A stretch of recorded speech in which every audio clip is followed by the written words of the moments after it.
Hello dear ones, today we are learning about this blog writing. Blog writing now and for this board exam. अब ये blog writing क्या होता है? Blog writing एक ऐसी writing है जिसे हम फोटोग्राफी या अदर वेबसाइट के साथ अपनी आइडियाज़, अपने डायरी एंट्रीज हम पब्लिश कर सकते हैं। तो ये बोर्ड एग्ज़ाम के लिए क्यों ज़रूरी है? जब कोई भी आप बिजनेस या कोई भी एक्टिविटीज़ या आर्टिकल्स में करेंगे तो अपनी थीम, अपने जो थॉट्स है, थिंकिंग से, वेव्स से, वो हर जगह आप अपने किस तरीके से एक्सप्रेस कर सकेंगे, इसके लिए ये ब्लॉग राइटिंग बहुत ज़रूरी है। तो ये किस तरीके से लिखते हैं, इसकी मेन 4 टिप्स क्या होते हैं, सम अदर टिप्स एंड एक एग्जाम्पल लेंगे ताकि आपको इजीली बोर्ड एग्जाम में सॉल्व हो जाए। अब जैसे कि हम देखते हैं कि ब्लॉग राइटिंग में हमें क्या करना है, तो सबसे पहले कोई भी ब्लॉग राइटिंग अगर हो तो उसे एक अच्छा सा टाइटल होना बहुत ज़रूरी है। और जब तक कोई भी टाइटल नहीं है तो आप कुछ भी नहीं कर सकते। सो टाइटल इज मस्ट इम्पॉर्टेंट। तो पहले आप अपने पोस्ट के लिए टाइटल सिलेक्ट करना है कि हमें क्या क्या करना है। तो टाइटल एक छोटा सा हो, अच्छे से हो, 5-6 टाइटल लिख लीजिए। लास्ट में आपको जो फाइनलाइज करना है उसे शॉर्ट एंड इजीली आप उसे डिस्क्राइब कर सकते हो, ऐसा ही टाइटल हो। नेक्स्ट पॉइंट्स जैसे शॉर्ट पैराग्राफ। अब जो हमने टाइटल सिलेक्ट किया था उसके बेस पे हमें शॉर्ट पैराग्राफ लिखना होता है। उसमें क्या क्या हम एकदम से शॉर्टली, अगर जितना हम अच्छे से लिखते, शॉर्टली एक्सप्लेन कर सकते, उतना हमारे ब्लॉग के लिए बहुत अच्छा होता है।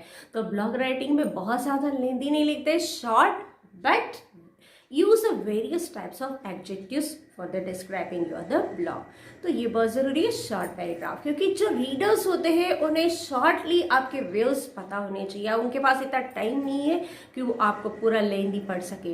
तो शॉर्ट में हमें क्या कहना है वो पता होना चाहिए। उसके बाद होता है 3rd नंबर, जहाँ की विजुअल और multimedia as well as the text.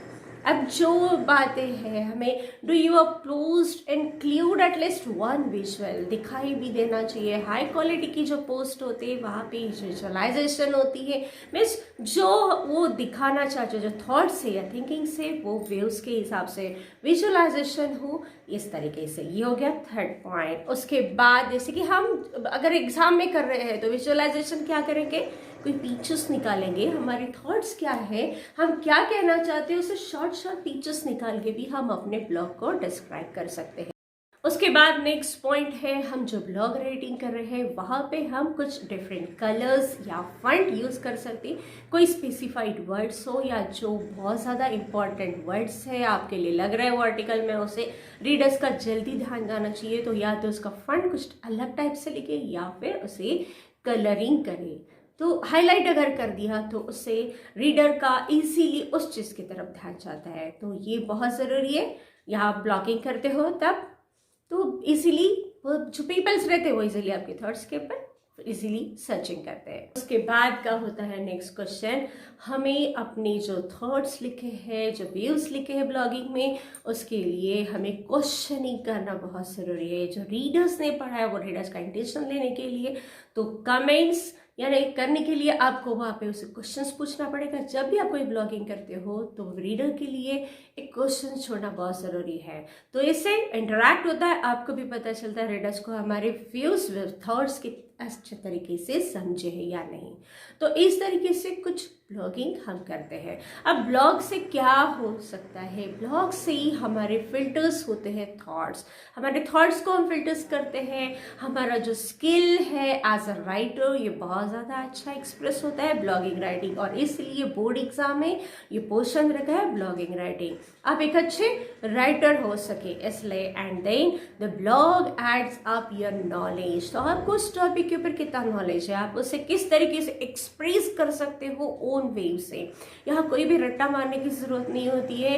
ये स्टूडेंट्स के लिए अपने थॉट्स वो किस तरीके से किस अच्छे इससे एक्सप्रेस कर सकता है, ये उसकी स्किल होती है, और इसी के ऊपर उसके मार्क्स डिपेंडेड होते हैं। 4 marks is now on that portion, so that is not depend on your writing skill and your the communication skill and what's your adjectives, what's your the sentences we are use that gives you the good marks. Now और क्या कर सकता है, blog से क्या हो सकता है, हमें कनेक्ट किया जाता है, हम कनेक्ट हो सकते हैं बहुत सारा लार्ज ऑडियंस। अब तो ये एग्जाम की बात होगी, एग्जाम के बाद भी अगर आपको ये ब्लॉग राइटिंग यूज होगा ही ब्लॉग राइटिंग एग्जाम के बाद में आपके करियर पॉइंट में, तो वहाँ पे हम लार्ज ऑडियंस के साथ किस तरीके से कनेक्ट हो सकते हैं, ये बहुत ही अच्छा ब्लॉग राइटिंग एक मीडियम होता है। उसके बाद ब्लॉग जो होते हैं enrolling to express their opinions and give the suggestions, हम ओपिनियंस अपने रख रहे हैं, किसी को सजेशंस पूछ रहे, ये ब्लॉग राइटिंग के मीडियम से हो सकता है। Then blogs is also encourage and discover, नई नई चीजें डिस्कवर करता है हमें एक डाइवर्स पर्सपेक्टिव के हिसाब से। हमें कोई चीज चाहिए तो हम सर्चिंग करते हैं और उसके ऊपर अगर कुछ हमें किसी और के सजेशन चाहिए तो मीडिया के साथ लार्ज जो कन्वर्स के साथ हम शेयर कर सकते हैं और वो भी कमेंट के से हमें वहाँ से सजेशन देते हैं, जिसकी वजह से हमारा नॉलेज स्प्रेड होता है। तो blog writing is a very much important. So blog open up a new world of ideas, तो इसलिए क्या कहा है, blog open up a new world of ideas. तो ये हमारे आइडिया का एक खजाना है जो हम पूरी दुनिया के साथ शेयर कर सकते हैं। तो ब्लॉग राइटिंग किस तरीके से लिखे, उसे किस तरीके से एक्सप्रेस करें, वो कुछ टेक्निक्स होती है, वो स्टूडेंट्स को अगर पता हो जाए तो इजीली बोर्ड एग्जाम में सॉल्व कर सकते हैं। और blog writing is not sufficient for the board exam but it is now use in various industrial advertisement, various canvas, various career point. तो आप जहाँ भी जाओगे, जहाँ भी कोई बिजनेस के रिलेटेड हो, blog writing is very much important. तो इन एज पर not for the board exam, लेकिन अपने करियर पॉइंट के हिसाब से भी ब्लॉग राइटिंग बहुत इंपॉर्टेंट है। अब मैं इसका एक एग्जाम्पल लेती हूँ किस तरीके से ब्लॉग राइटिंग लिखी जाते हैं, जो कि आप इसे इजीली मेंशन कर सकते हो। So now the example of blogging is now the happiest days of your life. अभी एक मैं टाइटल सिलेक्ट कर लिया है, जिस टाइटल का नेम है the happiest days of your life. अब हमारे मोस्ट हैप्पीएस्ट डेज कौन से होते हैं, हमारा स्कूल लाइफ। यस, तो हम कोई भी अपना स्कूल लाइफ कभी नहीं भूलते, बहुत ही ज़्यादा हैप्पीएस्ट होता है। इसी के बारे में हम थोड़ा सा आर्टिकल्स, इसके बारे में थोड़ा सा हम ब्लॉगिंग करेंगे, अपनी आइडियाज़ व्यूज। अब जैसे कि school days should be happy time in a young persons life. ये तो हर एक चीज़, हर एक इंसान के लाइफ में बहुत ही प्यारा लाइफ होता है, student life. And what can make people lives amazing during this time, then in my opinion there is a one word which answers this questions willing। लेकिन अभी जो स्टूडेंट्स लाइफ होता है ये हैप्पीएस्ट है क्या, नहीं, एक विलिंग लाइफ है, एक सर्विंग लाइफ है। ऐसा लगता है बोझा है स्टूडेंट्स को, एक सुबह उठने के बाद, जैसे मॉर्निंग में उठने के बाद और रात भर बिल्कुल ऐसे वर्क करते रहते हैं एनिमल्स की तरह। तो अभी के स्टूडेंट्स को ये जो स्टूडेंट लाइफ है हैप्पी लाइफ नहीं लग रहा है। तो ये हमने अपने व्यूज डाले हैं कि हमारा जो लाइफ था बहुत ही अच्छा था, लेकिन अभी के इसमें क्या है, बिल्कुल नहीं है। तो ये हमने क्या, unfortunately bullying is quite common in schools where I live.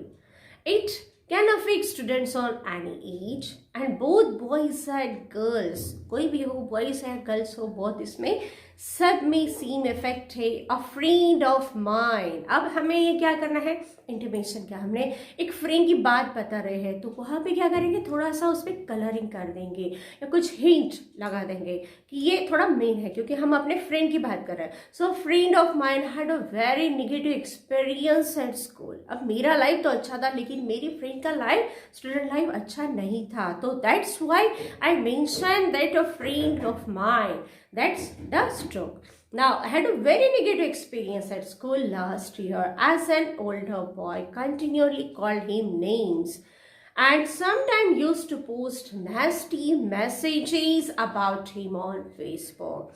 तो इसमें फेसबुक में या कोई ओल्डर बॉयज थे वो उसे हमेशा नास्टी नेम से पूछते थे, नास्टी नेम से करते थे, तो उसमें वो बहुत प्रॉब्लम होती थी।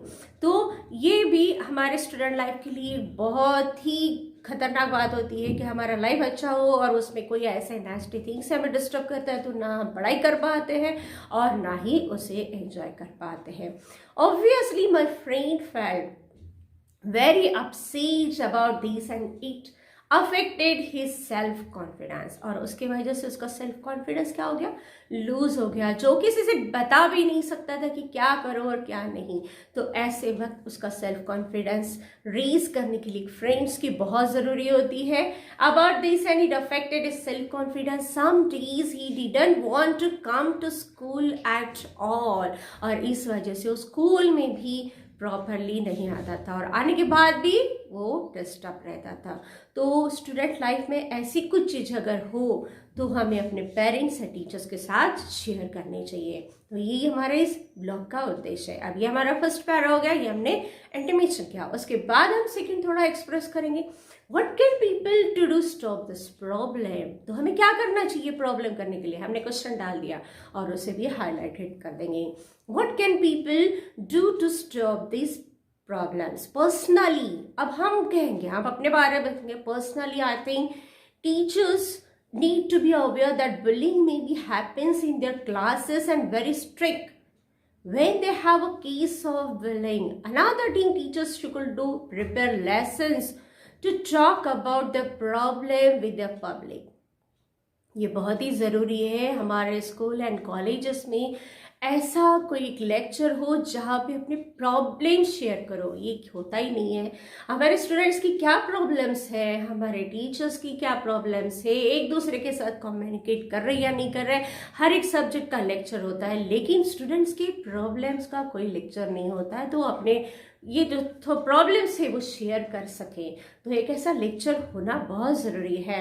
And hurt their victims, as for the students, if they find out a classmate is being bullied, they should support them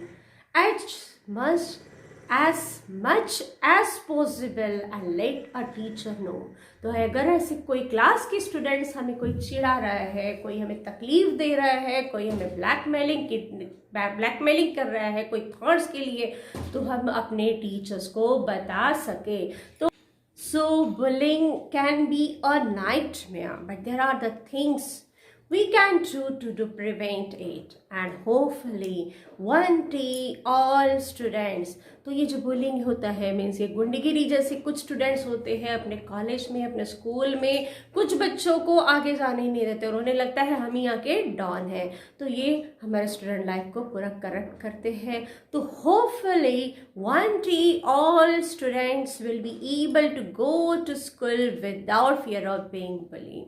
तो ये गुंडगिरी जैसे जो हो इसकी डर से बिल्कुल गायब से सभी स्टूडेंट्स बहुत ही अच्छे से स्कूल में या कॉलेजेस में जाएं, जिसकी वजह से बहुत सारे स्टूडेंट्स जो पढ़ाई करने वाले होते हैं वो नहीं कर पाते, उसी डर में उसी फियर में रहते हैं और इसकी वजह से उनका करियर डिस्ट्रॉय होता है। तो ये ब्लॉगिंग में हमने क्या किया, अपने थॉट्स एक्सप्रेस की है। यहाँ पे 2 and 3 पैराग्राफ्स लिखने होता है, एक टाइटल होता है, एक कंक्लूजन होता है, एंड लास्ट में हमने क्या कहा है कि वहाँ पे कमेंट्स क्वेश्चनिंग किया है कि ये सही है क्या, is this a correct one, and then stop this one. तो इस तरीके से हमारा ब्लॉग राइटिंग लिखते हैं। ये लिखने की राइटिंग के लिए बहुत ही ज़रूरी है, and I hope that my all students write it very good mannerly now he, and also they secure the good marks in board exam. Bye.